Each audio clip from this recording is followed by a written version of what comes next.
ಮಲ್ಲೇಶ್ವರಂನ ACP Krishnamurthy Lokayukta ಬಲೆಗೆ ಬಿದ್ದಿದ್ದಾರೆ. 30,000 ಹಣವನ್ನು ಲಂಚವಾಗಿ ಪಡೆಯುವಾಗ ರೆಡ್ ಹ್ಯಾಂಡೆಡ್ ಆಗಿ ಲಾಕ್ ಆಗಿದ್ದಾರೆ. ಎಸಿಪಿ ಕೃಷ್ಣಮೂರ್ತಿ ಅವಧಿ ಮೀರಿ ಹೋಟೆಲ್ ತೆರೆದ ಸಂಬಂಧ ದೂರು ದಾಖಲಾಗಿತ್ತು. 2 ದೂರುಗಳನ್ನು ದಾಖಲಿಸಿಕೊಂಡು ಪೊಲೀಸರು ತನಿಖೆಯನ್ನು ಮುಂದುವರಿಸ್ತಾ ಇದ್ರು. ಈ ಸಂಬಂಧ ವಿಚಾರಣೆಗೆ ಕರೆದು 30,000 ಹಣ ಕೊಡಬೇಕು ಅಂತ ಹೇಳಿ ಡಿಮ್ಯಾಂಡ್ ಇಟ್ಟಿದ್ರು. ಹಣಕ್ಕೆ ಡಿಮ್ಯಾಂಡ್ ಇಟ್ಟ ಹಿನ್ನೆಲೆ ದೂರನ್ನು ಕೊಟ್ಟಿದ್ರು ಹೋಟೆಲ್ನ ಮಾಲೀಕರು. ದೂರು ಪಡೆದಿದ್ದ ಲೋಕಾಯುಕ್ತ ಪೊಲೀಸರು ಟ್ರ್ಯಾಪ್ ಮಾಡಿದ್ದಾರೆ. ಇವತ್ತು ಮಧ್ಯಾಹ್ನ 1 ಗಂಟೆ ವೇಳೆಗೆ ಕೃಷ್ಣಮೂರ್ತಿ ಟ್ರ್ಯಾಪ್ ಆಗಿದ್ದಾರೆ. ಅವರ ಚೇಂಬರ್ನಲ್ಲಿಯೇ ಹಣವನ್ನು ಪಡೆಯುವಂಥ ಸಂದರ್ಭದಲ್ಲಿ ಲೋಕಾಯುಕ್ತರು ಅವರನ್ನು ರೆಡ್ ಹ್ಯಾಂಡೆಡ್ ಆಗಿ ಹಿಡಿದಿದ್ದಾರೆ. ಜೊತೆಗೆ ಕೃಷ್ಣಮೂರ್ತಿಯನ್ನು ಬಂಧಿಸಿದ್ದಾರೆ ಅಧಿಕಾರಿಗಳು. ನಿಜಕ್ಕೂ ಕೂಡ ಇದು ಬೇಲಿಯೇ ಎದ್ದು ಹೊಲ ಮೇಯ್ದಿರುವ ಕತೆ. ಪೊಲೀಸರಲ್ಲಿ ಭ್ರಷ್ಟಾಚಾರ ಹೊಸತೇನಲ್ಲ. ಹೋಟೆಲ್ ಜಾಸ್ತಿ ಹೊತ್ತು ಓಪನ್ ಆಗಿದೆ ಅನ್ನುವ ಕಾರಣಕ್ಕಾಗಿ ಕಂಪ್ಲೇಂಟನ್ನು ದಾಖಲಿಸಿಕೊಂಡು ಹಣಕ್ಕಾಗಿ ಪೀಡಿಸುವಂಥ ಕೆಲಸ. ಎಸಿಪಿ ಕೃಷ್ಣಮೂರ್ತಿ ಈಗ ಅರೆಸ್ಟ್ ಆಗಿದ್ದಾರೆ.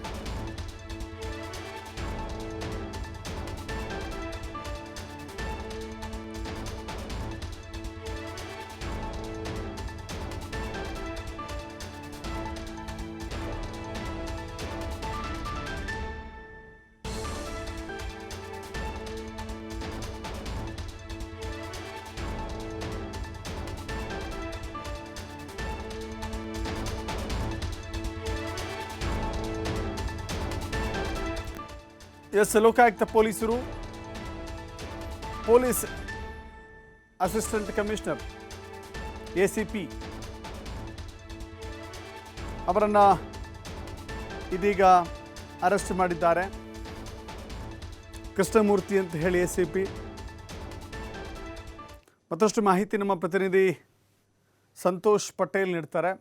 ಸಂತೋಷ್, ಗಮನಿಸ್ತಾ ಇದ್ದೀವಿ, ಒಂದು ಹೋಟೆಲ್ ಜಾಸ್ತಿ ಹೊತ್ತು ಓಪನ್ ಆಗಿದೆ ಅಂತ ಹೇಳಿದ್ರೆ ಅಲ್ಲಿಗೆ ಮುಚ್ಚಿಸಬೇಕು, ದಂಡ ವಿಧಿಸಬೇಕು, ಮತ್ತೊಮ್ಮೆ ತೆಗೆದಂತೆ ತಾಕೀತು ಮಾಡಬೇಕು. ಆದರೆ 30,000 ತೆಗೆದುಕೊಂಡ್ರೆ ಯಾವಾಗ ಬೇಕಾದ್ರೂ ಓಪನ್ ಮಾಡ್ಬೋದು ಅನ್ನೋ ರೀತಿನ ಇದು ಹೆಂಗೆ ಟ್ರ್ಯಾಪ್ ಆಗಿದ್ದು? ಏನು ಸಾಗರ್ ಹೋಟೆಲ್ನ ಮಾಲೀಕರು ಒಂದು ದೂರನ್ನು ಕೊಡ್ತಾರೆ. ಆ ಹೋಟೆಲ್ನ ಸಿಬ್ಬಂದಿಗಳು ಇಲ್ಲಿ ಕೆಲಸ ಮಾಡುವಂಥ ಸಂದರ್ಭದಲ್ಲಿ ಪೊಲೀಸರಿಂದ ಆಗುವಂಥ ಕಿರುಕುಳಗಳೇನಿರುತ್ತೆ ಅದಕ್ಕೆ ಸಂಬಂಧಪಟ್ಟ ಹಾಗೆ ಈ ಹಿಂದೆ ಹೋಟೆಲ್ ಮಾಡುವಂಥವ್ರು ಬಿಸ್ನೆಸ್ಗೋಸ್ಕರ ರಾತ್ರಿ 1 ಗಂಟೆ ನಂತರ ಯಾವುದೋ ಹೋಟೆಲ್ಗಳನ್ನು ತೆಗಿಬಾರ್ದು ಅಂತ ಇದ್ದರೂ ಕೂಡ ಆ ನಿಯಮಗಳನ್ನು ಮೀರಿ ಅವಧಿ ಮೀರಿದಂತೆ ಹೋಟೆಲನ್ನು ಓಪನ್ ಮಾಡಿರ್ತಾರೆ. ಇದಕ್ಕೆ ಸಂಬಂಧಪಟ್ಟ ಹಾಗೆ 2 ಬಾರಿ ದೂರು ದಾಖಲಾಗಿರುತ್ತೆ. ದೂರಿನ ಸಂಬಂಧ ಅವ್ರನ್ನ ಮಾತನಾಡೋದಕ್ಕೆ ಕರೆಸ್ಕೊಳ್ಳುವಂಥ ಅಧಿಕಾರಿಗಳು ಅಲ್ಲಿ ಇವರು ಮಂತ್ಲಿ ಫಿಕ್ಸ್ ಮಾಡ್ಕೊಳ್ಳಿಕ್ಕೆ ಮುಂದಾಗಿರ್ತಾರೆ. ಮಲ್ಲೇಶ್ವರಂ ಉಪವಿಭಾಗದ ಮಹಾಲಕ್ಷ್ಮಿ ಲೇಔಟ್ನಲ್ಲಿ ಕಚೇರಿ ಇರುವಂಥ ಎಸಿಪಿ ಕೃಷ್ಣಮೂರ್ತಿ ಏನಿದ್ದಾರೆ, ಇವರು ಅಲ್ಲಿ ಹೋದಂಥ ಸಂದರ್ಭದಲ್ಲಿ ಅವರ ಬಳಿ ಪ್ರತಿ ತಿಂಗಳು 32,000 ರೂಪಾಯಿ ಇವರು ಮಂತ್ಲಿಯನ್ನು ಕೊಡಬೇಕು ಅಂತೇಳಿ ಫಿಕ್ಸ್ ಮಾಡಲಿಕ್ಕೆ ಮುಂದಾಗಿರ್ತಾರೆ. ಇದೇ ವಿಚಾರವಾಗಿ ಅವರಿಗೆ ಪದೇ ಪದೇ ಕಿರುಕುಳವನ್ನು ಕೊಡ್ತಾ ಇರ್ತಾರೆ. ಈ ಸಂಬಂಧ ಆಡಿಯೋ ರೆಕಾರ್ಡ್ ಅಂದರೆ ಫೋನ್ ಸಂಭಾಷಣೆ ಏನಿರುತ್ತೆ, ಈ ಫೋನ್ ಸಂಭಾಷಣೆಯ ಆಡಿಯೋನ ಲೋಕಾಯುಕ್ತ ಪೊಲೀಸರಿಗೆ ಕೊಟ್ಟು ಅಲ್ಲಿ ದೂರನ್ನು ದಾಖಲು ಮಾಡಿರ್ತಾರೆ. ಈ ದೂರಿನ ಅನ್ವಯ ಪೊಲೀಸರು ಯಾವಾಗ ದೂರನ್ನ ಲೋಕಾಯುಕ್ತ ಪೊಲೀಸರು ದಾಖಲು ಮಾಡ್ಕೊಳ್ತಾರೆ, ಎಸಿಪಿ ಕೃಷ್ಣಮೂರ್ತಿಯ ವಿರುದ್ಧ ಅವರು ಕಾರ್ಯಾಚರಣೆಗೆ ಮುಂದಾಗ್ತಾರೆ ಟ್ರ್ಯಾಪ್ ಮಾಡಲಿಕ್ಕೆ. ಆತ ಪುನಃ ಕರೆದು ಇವ್ರಿಗೆ ಪದೇ ಪದೇ ಇಲ್ಲ ಹೋಟೆಲನ್ನು ಮುಚ್ಚಬೇಕಾಗತ್ತೆ, ನಿಮಗೆ ಇಲ್ಲಿ ಹೋಟೆಲನ್ನು ಓಪನ್ ಮಾಡಲಿಕ್ಕೆ ಬಿಡೋದಿಲ್ಲ ಅಂತ ಹೇಳಿ ಅವರಿಗೆ ಕಿರುಕುಳ ಕೊಡ್ತಾ ಇರ್ತಾರೆ. ಇವರು ಹಣವನ್ನು ಕೊಡಲಿಕ್ಕೆ ಒಪ್ಕೊಂಡು ಲೋಕಾಯುಕ್ತರ ಪೊಲೀಸರಿಗೆ ದೂರನ್ನು ಕೊಡ್ತಾರೆ.